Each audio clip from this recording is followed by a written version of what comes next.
কিয়ামতের ময়দানে ওই বিভীষিকাময় সময়ে মুসিবতের কালে মানুষগুলো পাগল হয়ে বিশ্বনবীকে খুঁজতে আরম্ভ করবে। সবাই মিলে বিশ্বনবীর কাছে যেয়ে বলবে, ইয়া রাহমাতাল লিল আলামিন। দেখেন আমাদের কি অবস্থা, সূর্যের আলোতে ঘেমে হয়রান। আজকে কেউ সুপারিশ করতে পারবে না।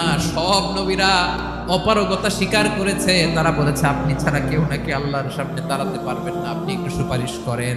বিশ্বনবী বলবেন, আসো আসো, আজকের দিনে আমি ছাড়া আল্লাহর সামনে কেউ দাঁড়াতে পারবে না।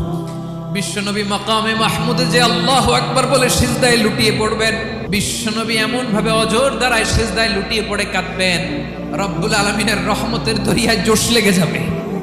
রব্বুল আলামিন এই দৃশ্য থেকে সহ্য করতে পারবেন না। রব্বুল আলামিন বলবেন, ইয়া মুহাম্মদ ইরফা রাসাক, ও নবী আপনি মাথা তোলেন, যা চাবেন তাই দেব।